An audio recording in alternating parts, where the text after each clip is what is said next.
मेरे साईं मेरे साईं मेरे साईं मेरे साईं मेरे साईं मेरे साईं मेरे साईं मेरे साईं। तुम ही मेरी माता, तुम ही मेरे पिता हो,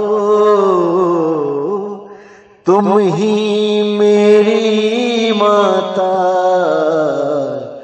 तुम ही मेरे पिता हो,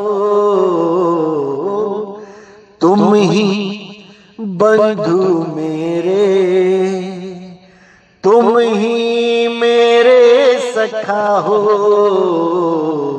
तुम ही बंधु मेरे, तुम ही मेरे सखा हो।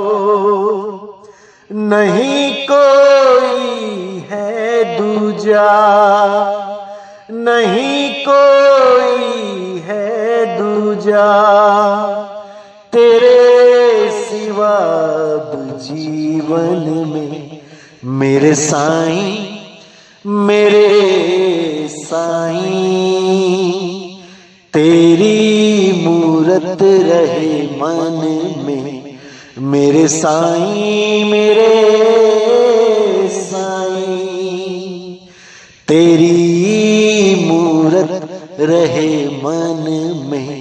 मेरे साईं मेरे साईं मेरे साईं मेरे साईं मेरे साईं मेरे साईं मेरे साईं मेरे साईं। तुम ही मेरी गीता, तुम ही कुरान मेरा, तुम ही मेरी गीता, तुम ही कुरान मेरा, तुम ही मेरी गुरबाणी, तुम हो अनुष्ठान मेरा, तुम ही मेरी गुरबाणी, तुम ही अनुष्ठान मेरा।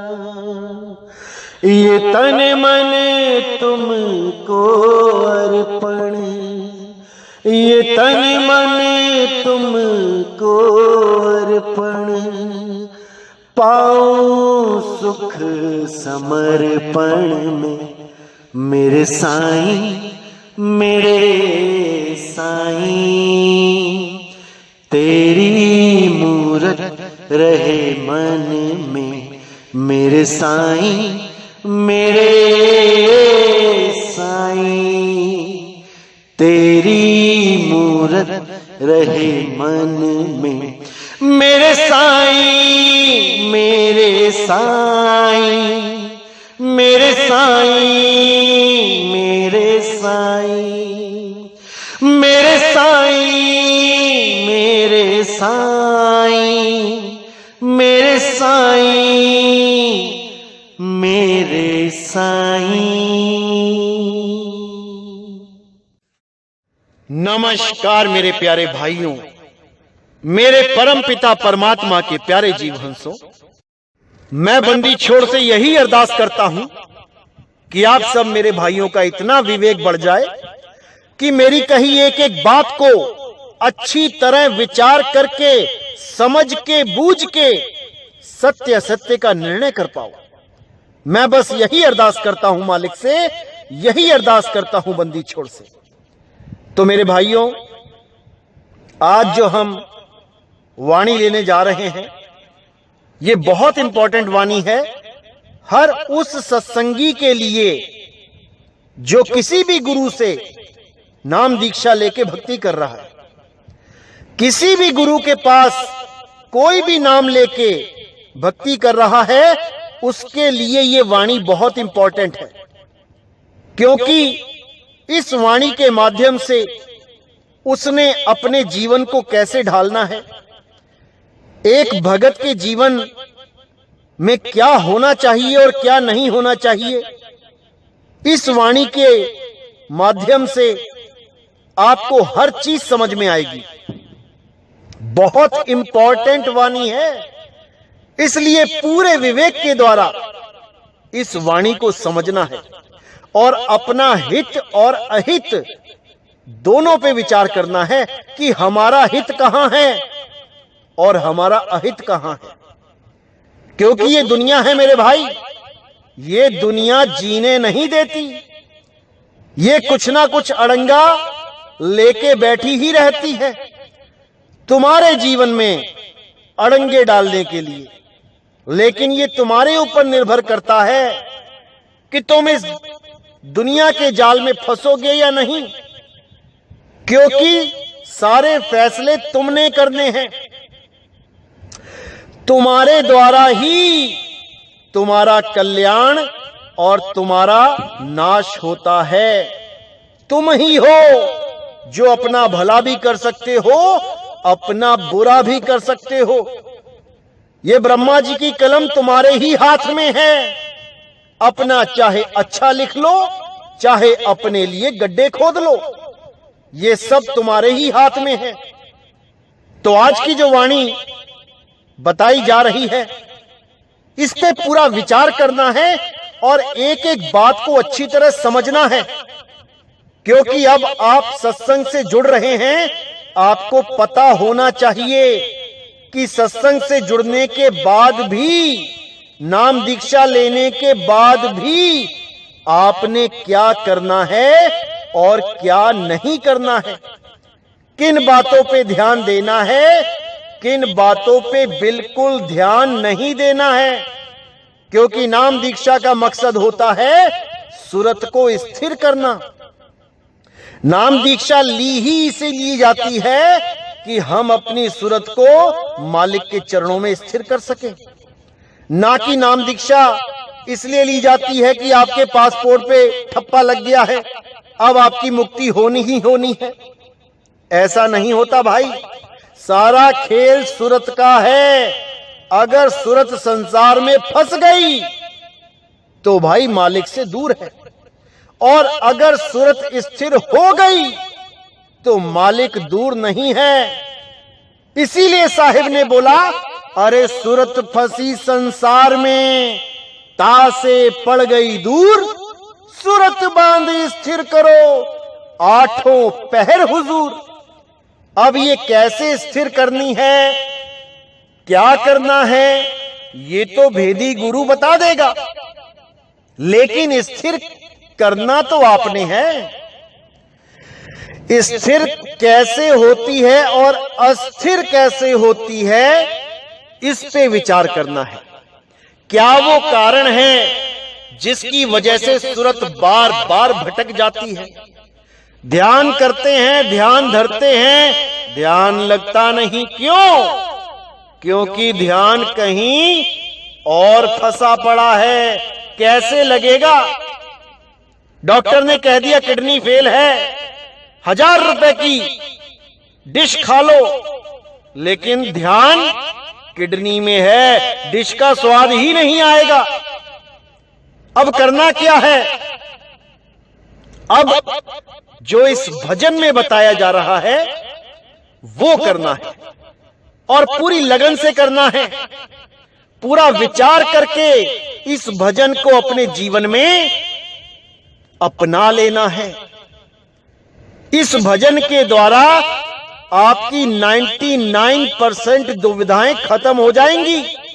अब मात्र 1% जो बची वो आपके हाथ में है कि आपने अमल करना है कि नहीं करना है। अगर आपने इस भजन पे अमल कर लिया तो सारी दुविधाएं खत्म, 100% काम खत्म। और अगर आप इस पे अमल नहीं कर पाए तो मेरे भाई अब भटकने के अलावा और कोई रास्ता नहीं है। ऐसे ही भटकते रहोगे, जन्मों जन्मों तक भटकते रहोगे। इसलिए कबीर साहब की इस वाणी पे पूरा विचार करना है। तो आइए सुनते हैं क्या कहती है वाणी। मन की तरंग मार लो बस हो गया भजन, आदत बुरी सुधार लो बस हो गया भजन। आए हो तुम कहां से, जाना तुम्हें कहां है, इतना ही विचार लो बस हो गया भजन। मन की तरंग मार लो बस हो गया भजन। पूरी गहराई से समझना है। मात्र 2 लाइनें हैं, लेकिन इसके पीछे इतना बड़ा कारण है कि लोगों का भजन नहीं बन पाता। नाम दीक्षा लेते हैं लेकिन भजन ही नहीं बन पाता। फिर कहते हैं कि कुछ होता ही नहीं है। 1 साल हो गया, 2 साल हो गए, 10 साल हो गए, कुछ होता ही नहीं, कुछ बनता ही नहीं। तो वाणी क्या समझा रही है? मन की तरंग मार लो बस हो गया भजन, आदत बुरी सुधार लो बस हो गया भजन। जितनी भी ये गंदी आदतें हैं उसको पहले कंट्रोल करो। मीट खाते हो मीट छोड़ो, दारू पीते हो दारू छोड़ो, बीड़ी सिगरेट जर्दा तंबाकू गांजा भांग अफीम कुछ भी नशीली चीजें हैं उसको छोड़ो। उसके बाद सूरत को स्थिर करना सीखो। अब छोटी सी बीड़ी तुम्हारी सूरत को भगा भगा के गलियों में दुकानों पे धक्के खिलवा रही है, तो भजन क्या बनेगा? तो सूरत कैसे स्थिर होगी? इसीलिए बोला कि मन की तरंग मार लो बस हो गया भजन, आदत बुरी सुधार लो बस हो गया भजन। ये मन 10 बार बोल दे दिन में कि आज दारू पीते हैं, नहीं पीना। बार बार बोले बीड़ी पीनी है, नहीं पीनी।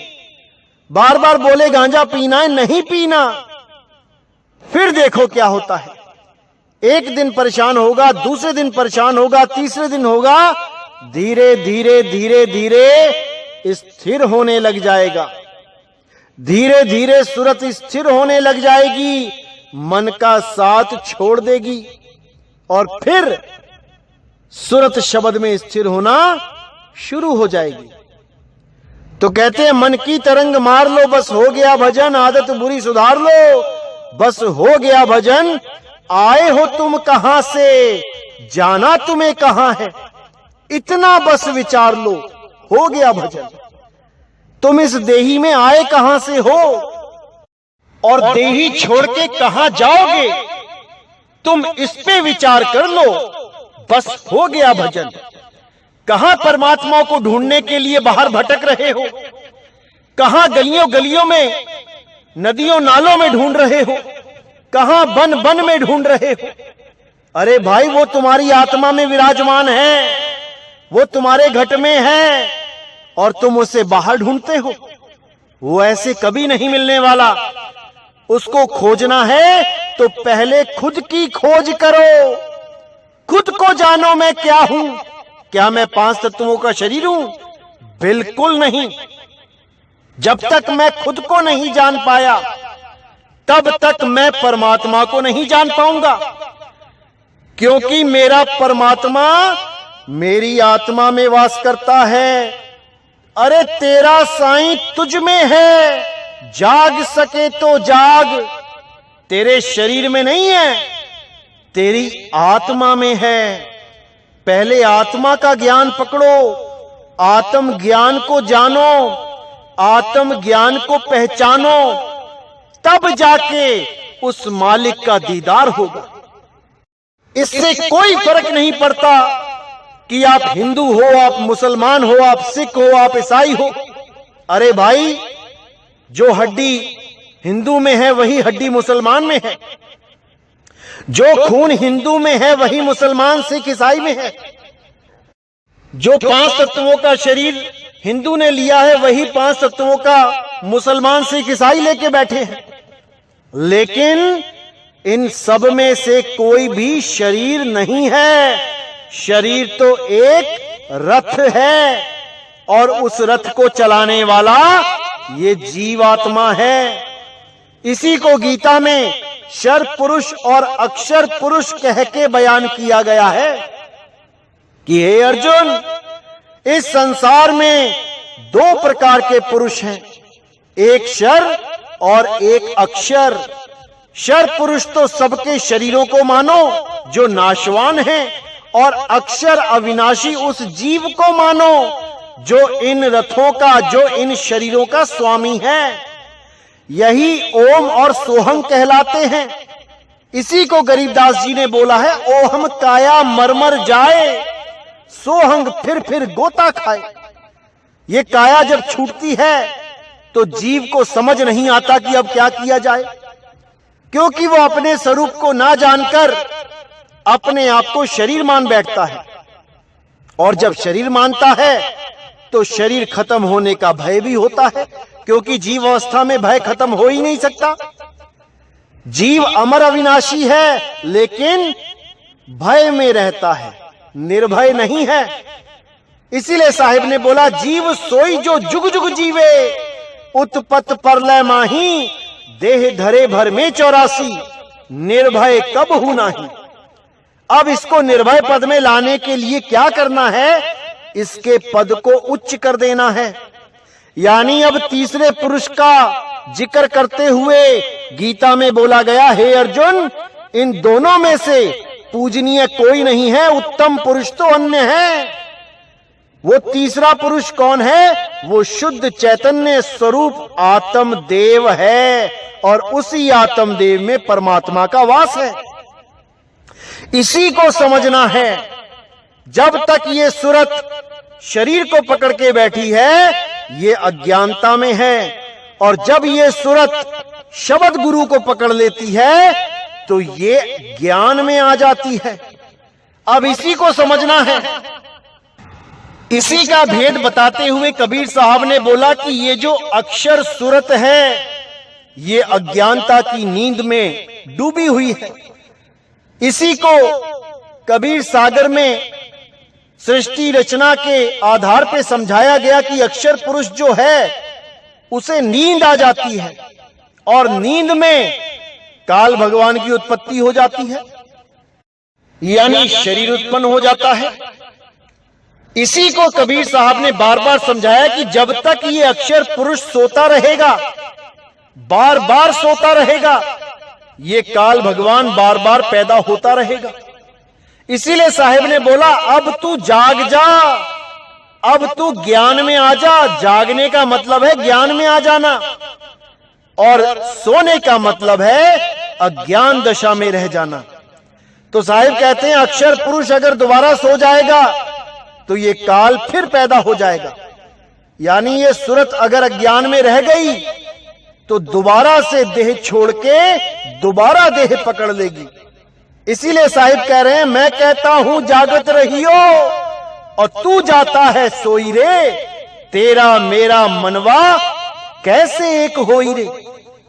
तेरा और मेरा मन एक नहीं हो पाएगा। यानी जो ज्ञान मैं समझा रहा हूं वो तू समझ ही नहीं पा रहा। मैं कह रहा हूं कि तू अपने हंस रूप को पहचान ले, तू अपने शुद्ध चैतन्य स्वरूप को पहचान ले, और तू अपने शरीर से ही पीछा नहीं छुड़वा पा रहा। तू अपने आप को आदमी और औरत मान रहा है, तेरा क्या हाल होगा अंत में। इसीलिए बार बार साहिब समझा रहे हैं कि तुम शरीर नहीं हो भाई, तुम आत्मदेव हो, अपने आप को पहचान लो। यही कृष्ण जी बार बार समझा रहे हैं अध्याय 2 में कि हे अर्जुन, ये जितने भी राजा महाराजा सामने खड़े हैं, इनको शरीर मत समझना, ये आत्मदेव हैं। ऐसा कोई समय नहीं था जब ये नहीं थे, और ऐसा कोई समय नहीं आएगा जब ये नहीं होंगे। कैसे नहीं होंगे? आत्म स्वरूप में नहीं होंगे। ऐसा कोई समय नहीं आएगा जब ये आत्म स्वरूप में नहीं होंगे। ये शरीर तो नाशवान है, ये तो अभी युद्ध में सारे शरीर खत्म हो जाएंगे, लेकिन फिर भी आत्मा का बाल बांका नहीं होगा, क्योंकि आत्मा को ना तो कोई शस्त्र काट सकता है, ना अग्नि जला सकती है, ना वायु सुखा सकती है, और ना ही जल इसको भिगो सकता है। इसलिए केवल अपने आत्म स्वरूप को पहचानो और जन्म मरण से मुक्त हो जाओ। यही मूल ज्ञान है, यही गीता का सार है, जो हम सब नहीं समझ पा रहे हैं। अध्याय 2 पढ़ के देखिए क्या लिखा है उसमें, और उस पे अमल कीजिए। तो आगे क्या कहती है वाणी? कोई तुम्हें बुरा कहे तुम सुनकर करो क्षमा, वाणी का सुर संभाल लो, बस हो गया भजन। मन की तरंग मार लो, बस हो गया भजन। अब यहां साहिब ने बिल्कुल क्लियर कर दिया कि कोई तुम्हें बुरा कहे, सबसे इंपॉर्टेंट बात यही है मेरे भाइयों, क्योंकि हमारी जो सूरत है वो स्थिर इसलिए नहीं हो पाती क्योंकि हमें परमात्मा से ज्यादा दुनिया की चिंता रहती है। हमें यह नहीं लगता कि मैं भजन पे नहीं बैठूंगा या मैं भक्ति नहीं करूंगा तो परमात्मा क्या कहेंगे। हमें इससे ज्यादा फर्क पड़ता है कि हमारे बारे में दुनिया ने क्या कह दिया। हाय किसी ने मुझे कहीं गाली तो नहीं दे दी, हाय किसी ने मेरी कहीं बेइज्जती तो नहीं कर दी, हाय किसी ने मेरे लिए कहीं कुछ गलत तो नहीं बोल दिया, मेरी इज्जत का क्या बनेगा। ऐसे जो विचार मन में आते हैं यही तुम्हारी सूरत को टिकने नहीं देते। साहिब कह रहे कोई तुम्हें बुरा कहे तुम सुनकर करो क्षमा। एक सत्संगी का जीवन कैसा होना चाहिए? अगर कोई उसके बारे में झूठ सच बोल भी देता है, खुंदक में आके या मानो गुस्से में आके अगर किसी ने तुम्हारे बारे में बुरा बोल भी दिया तो तुम्हारा क्या चला गया, क्या बुरा हो गया तुम्हारा? अरे 52 अक्षर ही हैं। जब वो तुम्हारी तारीफ कर रहा था तब तुम्हारा मन खुश हो रहा था, और जब उसी आदमी ने तुम्हें 4 बातें सुना दी तो तुम्हारा मन दुखी हो गया। इसका मतलब कि तुम अभी मन से ऊपर उठे ही नहीं हो। अभी तुम्हें सुख और दुख यानी मन के नीचे की अवस्थाएं विचलित कर रही हैं। अभी तुम आत्मज्ञान की ABCD भी कवर नहीं कर पाए और बातें कर रहे हैं बड़ी बड़ी। तो इसीलिए साहिब ने कहा कि अगर कोई तुम्हें गलत बोल भी रहा है तो तुम उसको क्षमा कर दो, क्योंकि क्षमा से बड़ा इस दुनिया में और कुछ नहीं है। जो सबसे बड़ा दान है वो क्षमा दान है। अगर आप किसी को क्षमा करोगे तभी मालिक आपको क्षमा करेंगे। अरे आपने कितने पाप किए हैं, आपने कितने लोगों का दिल दुखाया है, अगर गिनने में आ जाओगे तो पूरा जीवन निकल जाएगा। और अगर तुम किसी एक को भी क्षमा नहीं कर सकते तो ये आस मत लगाना कि परमात्मा तुम्हें क्षमा करेगा, तुम्हें भी सारा हिसाब देना पड़ेगा। इसलिए मेरे भाइयों, अगर आपको कोई कुछ गलत बोल भी देता है तो आप उसको सुनकर क्षमा कर दो। आप उससे बहस मत करो, आप उसको पलट के जवाब मत दो। अरे आवत गाली एक है, उल्टत होए अनेक, कहे कबीर नहीं उल्टिए, वो रही एक की एक सच्चे संत की, एक सच्चे भगत की ये निशानी है कि वो कभी भी अपने निंदकों की पलट के बुराई नहीं करता, वो निंदक को प्रेम करता है। अरे निंदक नियरे राखिए, आंगन कुटी छवाए, बिन साबुन पानी बिना निर्मल करे सुहाए। क्योंकि ये दोहे बोलने तो आसान है, हर कोई ये बोल देता है निंदक नेड़े राखिए, लेकिन जब किसी की निंदा होती है तब उसकी शक्ल देखो, मुंह लटक जाता है नीचे को कि हाय मेरे बारे में ऐसा कैसे कह दिया किसी ने। क्यों?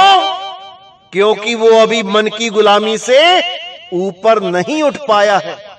वो केवल बोल रहा है कि आत्मा को कोई मार नहीं सकता, आत्मा को कोई काट नहीं सकता।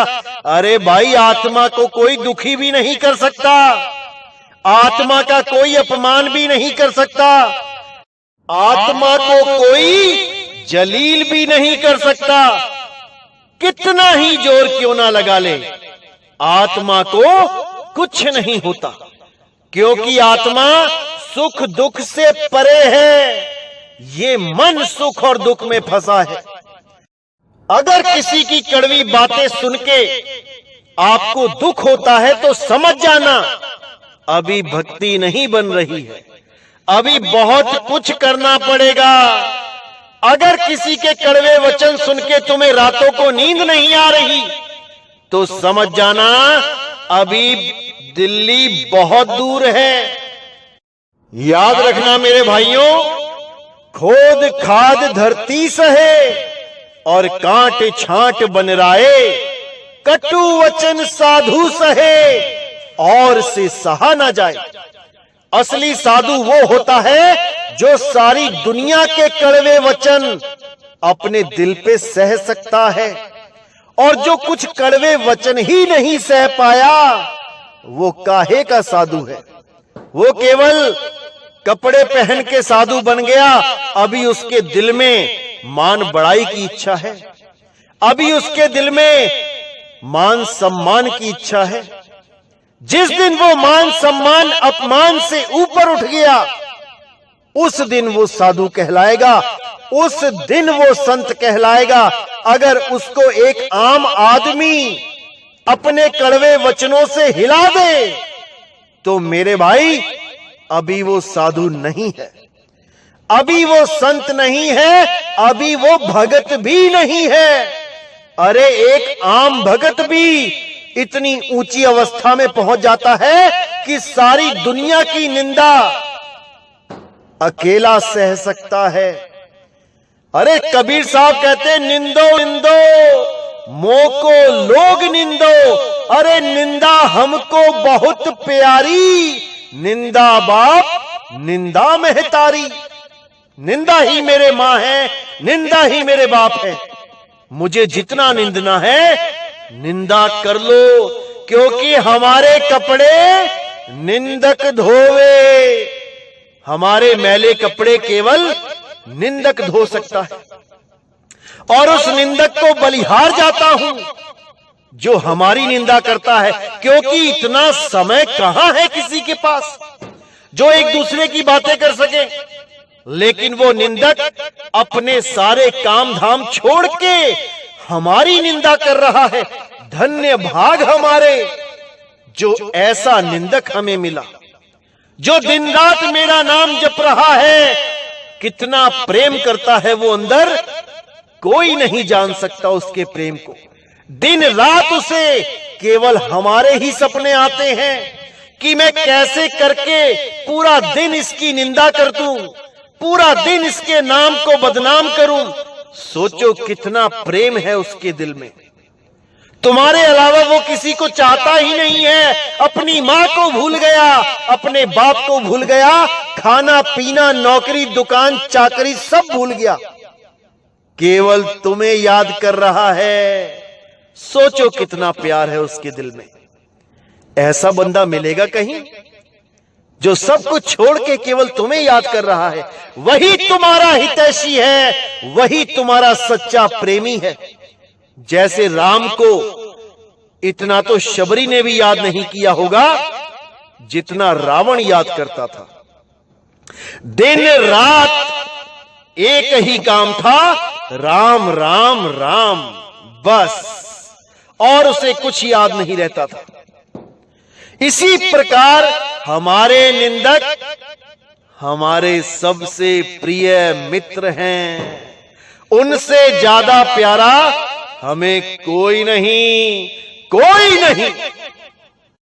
और जिसने भी हमसे नाम लिया हुआ है उसको भी अगर हमारी निंदा सुनने को मिलती है तो उसको हजम करो, उसको हजम करो। विचलित नहीं होना है, नाराज नहीं होना है, गुस्सा नहीं आना चाहिए किसी पर भी।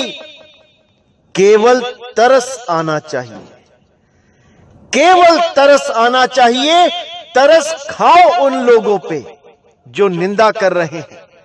तुम्हारे मुंह से कोई कड़वा वचन नहीं निकलना चाहिए। मुझे कभी भी ऐसा पता नहीं लगना चाहिए कि हमारा कोई शिष्य किसी निंदक से कहीं बहस कर रहा है। बिल्कुल भी नहीं। ये काम एक सच्चे कबीर पंथी का हो ही नहीं सकता। जो भी कबीर पंथ में है, इस भजन को अच्छी तरह समझ लो। इस भजन को अपने जीवन में ढाल लो, क्योंकि ये पहली सीढ़ी है। अगर इतना भी तुम नहीं कर पाए तो मेरे भाई आगे भक्ति बन ही नहीं पाएगी। क्योंकि जैसे ही तुम सूरत को स्थिर करना शुरू करोगे, कोई ना कोई काल का दूत आके तुम्हें एक गाली दे देगा और तुम्हारी सारी भक्ति जीरो। क्योंकि तुम्हें ज्यादा परेशानी इसमें है कि मुझे गलत क्यों बोल दिया। इसमें परेशानी नहीं है कि मुझे परमात्मा क्यों नहीं मिल रहा, वो सब भूल जाओगे। अब इस पे दिमाग चला जाएगा पूरा दिन कि मुझे गलत कैसे बोल दिया, मेरे गुरु को गलत कैसे बोल दिया। अरे किसी का मुंह कोई नहीं पकड़ सकता। जो बोल रहा है बोलने दो।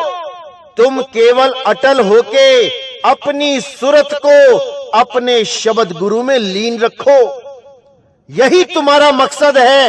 तुम्हारा मकसद यहां पर किसी को गलत साबित करना नहीं है। तुम्हारा मकसद यहां पर किसी से बहस में जीतना नहीं है। तुम्हारा मकसद केवल और केवल परमपिता परमात्मा की साधना करना है। केवल परमात्मा को पाना तुम्हारा मकसद है। यहां पे झगड़े करने नहीं आए हो तुम। अरे किसी ने किसी को कुछ बोल दिया, मुझे ही किसी ने कुछ गलत बोल दिया, तो शांत रहो। शांति में ही शांति है। एक चुप 100 सुख। अगर तुम पलट के जवाब दोगे तो वहां से 1 के 4 जवाब आएंगे। फिर तुम 4 के 16 करोगे, वहां 16 से 16,000 आ जाएंगे और तुम इसी रासलीला में उलझ जाओगे। इसलिए मेरे भाई, जो कोई बोलता है उसे बोलने दो और तुम वो करो जो यहां करने आए हो। इसीलिए साहिब ने बोला, कोई तुम्हें बुरा कहे तुम सुनकर करो क्षमा, वाणी का सुर संभाल लो, बस हो गया भजन। वाणी का सुर संभाल लो यानी अपनी आवाज पे कंट्रोल रखना। कोई ऐसा वचन मत बोल देना कि निंदक को दुख लग जाए, क्योंकि निंदक के भी हृदय में परमात्मा है। उसकी आत्मा में भी परमात्मा है। उसको भी अगर आपने दुखी किया तो समझ लो परमात्मा को दुखी कर दिया। इसलिए किसी को दुखी नहीं करना। अपने लक्ष्य पे, अपने मकसद पे फोकस रखना है। जो आप करने आए हो बस वही करते जाओ। कौन क्या कह रहा है छोड़ दो। नहीं अच्छा लग रहा मत सुनो। अगर सुन भी रहे हो तो देखो कि इसको सुनकर भी मैं स्थिर रह पा रहा हूं कि नहीं। ये तो सबसे बढ़िया मीटर मिल गया तुम्हें। गुरु की निंदा सुन रहे हो, कोई बात नहीं, सुनो, लेकिन अपने मन को देखो कि विचलित तो नहीं हो रहा। तुम्हें क्रोध तो नहीं आ रहा उसके ऊपर जो तुम्हारे गुरु के बारे में गलत बोल रहा है। बिल्कुल नहीं आना चाहिए। अगर आ रहा है इसका मतलब अभी तुम में बहुत कमी है। अभी बहुत कुछ करना पड़ेगा तुम्हें इस मन को स्थिर करने के लिए। तो आगे साहिब क्या कह रहे हैं, अच्छी तरह समझ लो और इसे जीवन में धारण कर लो। क्योंकि मेरे भाइयों, ये जितने भी विरोधी हैं ये सब हमारे लिए ही तो काम कर रहे हैं। ये सब परमात्मा के प्रचार में ही तो लगे हुए हैं। पूरा दिन नितिन नितिन नितिन करते हैं और बिना दिहाड़ी लिए, बिना पैसा लिए पूरा दिन मेरा नाम लेके प्रचार करते हैं। आप यकीन नहीं करोगे, हजारों फोन आते हैं मुझे, हजारों, और बोलते हैं कि आपका सत्संग सुन के हमारे तो रोंगटे खड़े हो जाते हैं, आपका सत्संग सुन के हमारा जीव जाग गया, हमें सत्य असत्य का पता लग गया। हमें गीता का ज्ञान आज तक सुनते सुनते कई साल हो गए थे, लेकिन अब जाके समझ में आया कि हमें गीता क्या कह रही है। हमें गुरु ग्रंथ साहब का ज्ञान अब समझ में आया, बाइबल अब समझ में आ रही है, कबीर साहब की वाणियां अब समझ में आ रही हैं। और जब मैं इनसे पूछता हूं, भाई तुम्हें ये सत्संग किसने भेजे, क्या कोई तुम्हारा रिश्तेदार है जिसने यहां नाम लिया हुआ है हमारे यहां से, उसने भेजे, या कोई तुम्हारा मित्र है, तो वो कहते हैं अरे नहीं भाई ऐसा कुछ नहीं है, हमने तो फेसबुक और व्हाट्सएप पे और यूट्यूब पे आपके नाम के आगे गंदी गंदी गालियां उल जलूल लिखा हुआ देखा, और बहुत से लोग आपके खिलाफ बोल रहे हैं। तो हमें लगा कि आखिर ये कौन है, किसको इतना बुरा बोला जा रहा है, आखिर क्या कर दिया इस भाई ने। तो हमने जब आपके बारे में सर्च किया, यूट्यूब पे सत्संग मिले, और जब वो सुनने शुरू किए, तब हम सिर पे हाथ रख के बैठ गए कि अरे भाई इसको गालियां दी जा रही हैं, जिसने इस मनुष्य चोले का भेद खोल दिया, जिसने इस मनुष्य चोले का असली लक्ष्य सारे समाज में रख दिया। सारे गुरुओं ने सबको उलझा के रखा था और इस अकेले ने सबको सुलझा के रख दिया। उसके खिलाफ इतनी गालियां, इतना बुरा बोला जा रहा है उसको। तो वो भी कहते हैं कि अब हमें यकीन हो गया कि उस जमाने में संतों के साथ कैसा व्यवहार होता होगा। उन संतों को जहर तक पिलाया गया, उन संतों को सूलियों पे चढ़ाया गया, उन संतों की गर्दनें तक काट दी, क्योंकि वो सत्य बोलते थे, क्योंकि उन्होंने सत्य का डंका बजाया, उन्होंने पाखंडवाद को मिटाया। इसीलिए आपका भी इतना विरोध होता है। लेकिन हमें इन लोगों से फायदा हो गया, क्योंकि हम आपके साथ जुड़ गए। अब ये क्या बोलते हैं, क्या कहते हैं, उससे हमें कोई मतलब नहीं।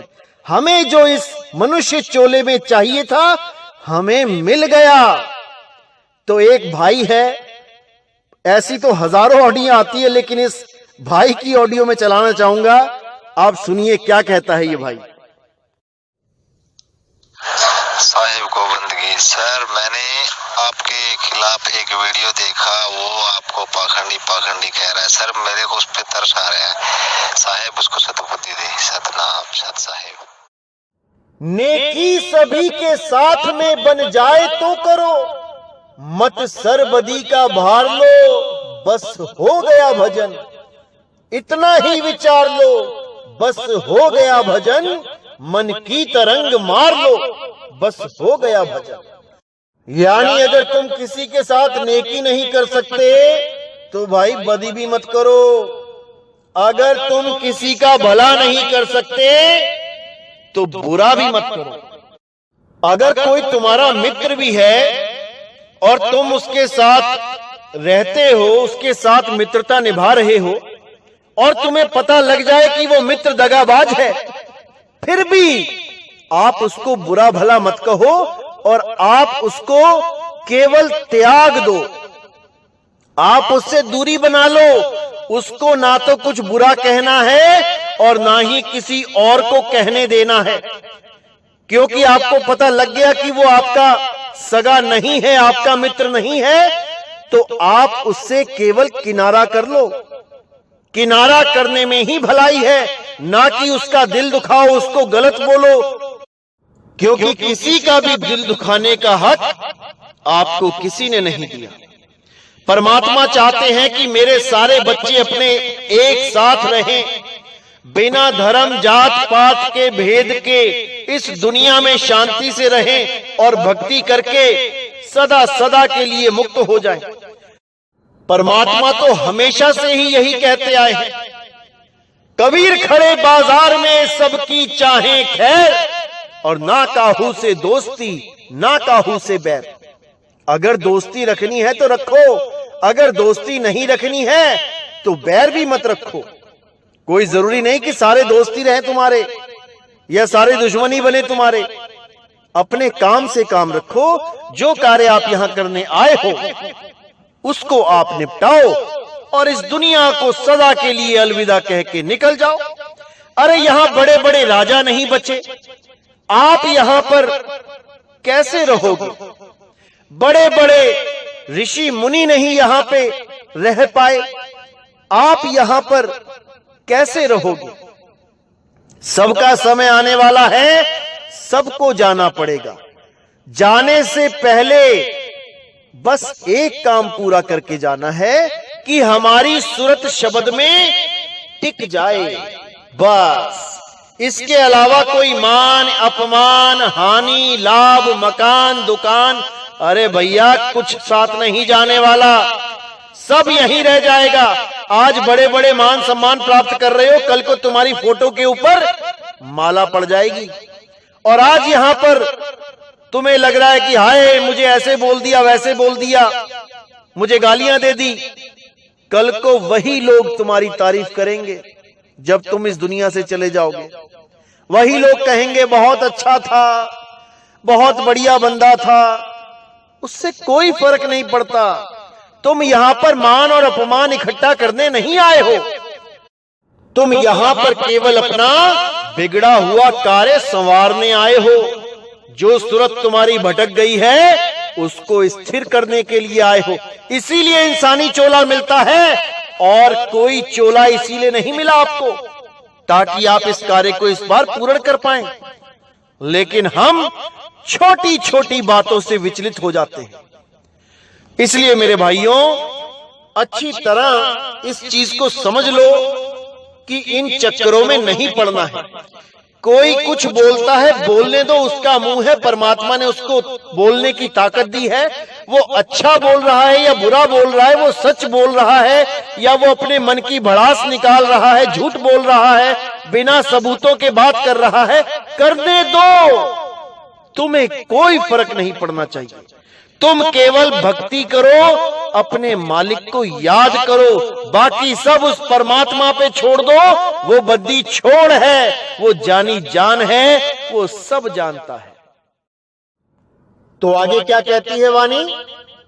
सिद्धांत साफ साफ सदगुरु कबीर का, निज हंस रूप धार लो, बस हो गया भजन, मन की तरंग मार लो, बस हो गया भजन।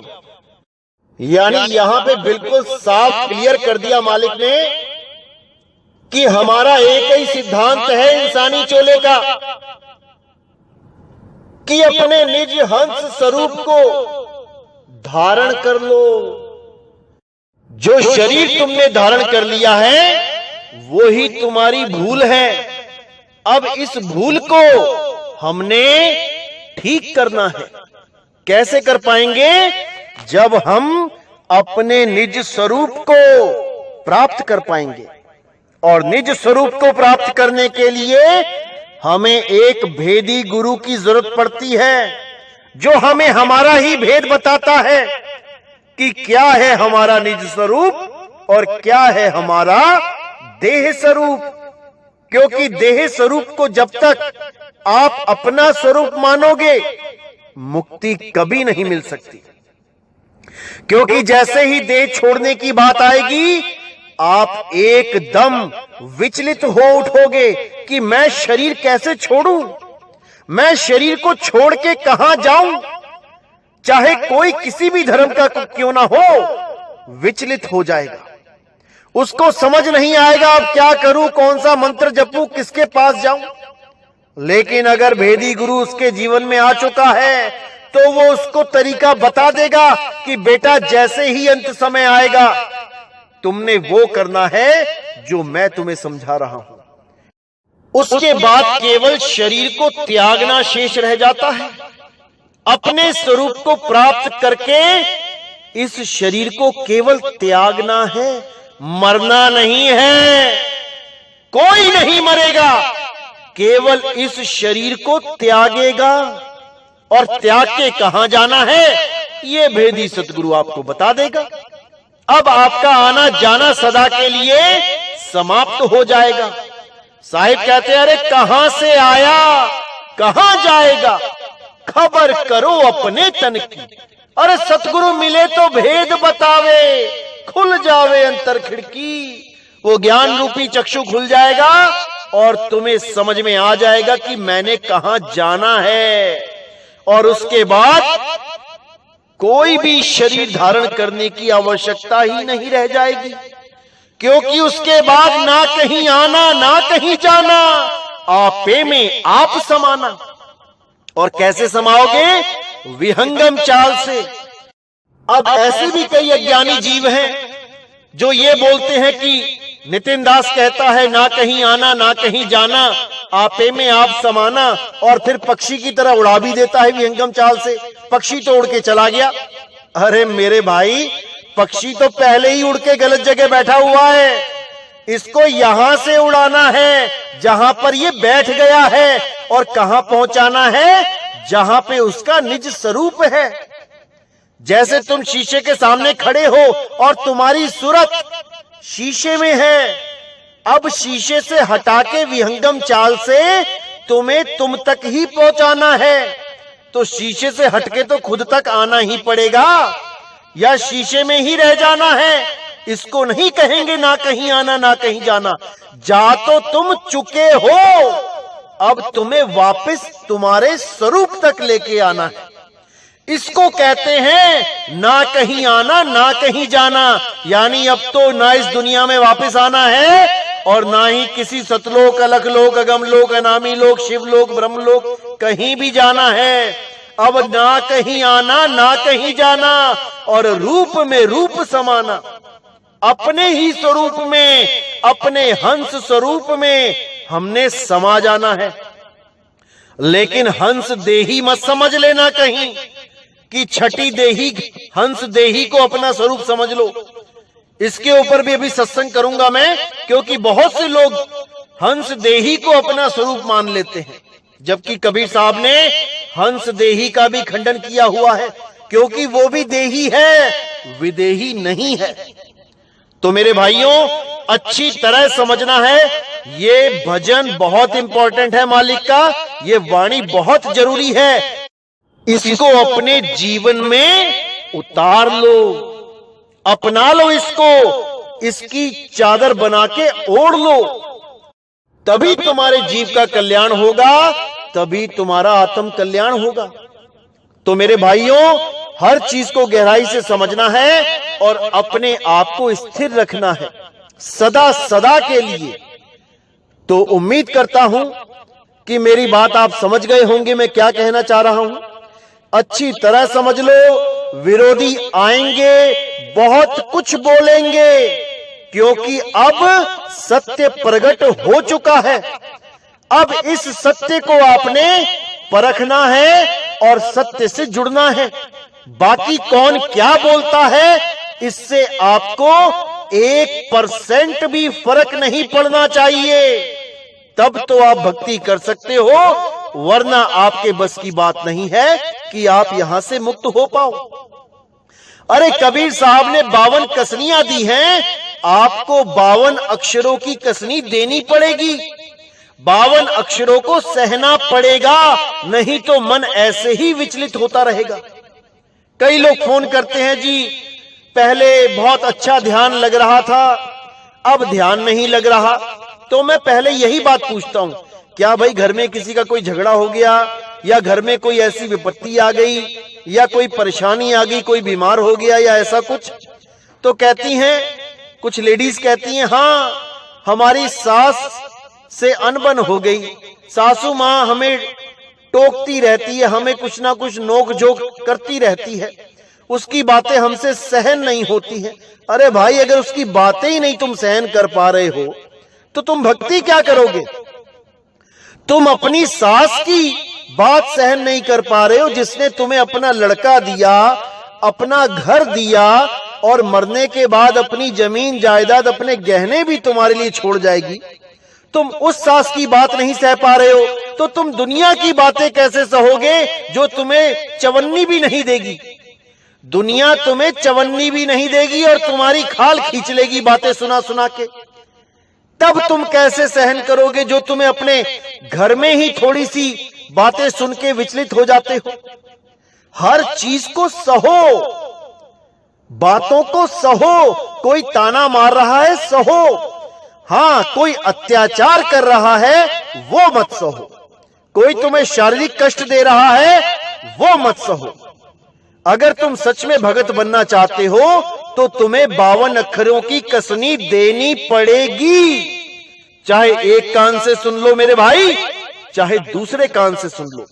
लोगों की गालियां सहो, लेकिन तुम्हारे मुंह से एक भी गलत शब्द नहीं निकलना चाहिए। उस आदमी के बारे में तुम्हें कुछ नहीं बोलना है जो तुम्हें गलत बोल रहा है। फिर देखो कि तुम्हारे मन में कैसी स्थिरता आती है। फिर देखो कि कैसा भजन बनता है। फिर देखो कि दुनिया की परवाह कैसे तुम्हारे दिमाग से निकलती है और एक मालिक के साथ कैसे जुड़ते हो। तब तुम्हें जीवन में आनंद आएगा। तब तुम समझ पाओगे कि भक्ति क्या होती है। अभी केवल बातों की भक्ति है कि मैंने नाम ले लिया, मैं भगत बन गया। अरे परीक्षा तो अभी शुरू हुई है मेरे भाई। अभी तो परीक्षाएं बहुत सी देनी हैं। देखते जाओ क्या क्या होता है। तो आज का सत्संग मैं यही समाप्त करता हूं और उम्मीद करता हूं कि आप इस भजन को बार बार सुने और अपने जीवन में उतार लें। तो इसी के साथ मैं आज का सत्संग समाप्त करता हूं। बोलिए सतगुरु बंदी छोड़ वैराग साहिब की जय। बोलिए सतगुरु बंदी छोड़ मदन साहिब की जय। बोलिए सतगुरु बंदी छोड़ मेरे सतगुरु सत्य कबीर साहिब की सदा ही जय हो। सदा ही जय हो मेरे मालिक की साहिब बंदगी सत न।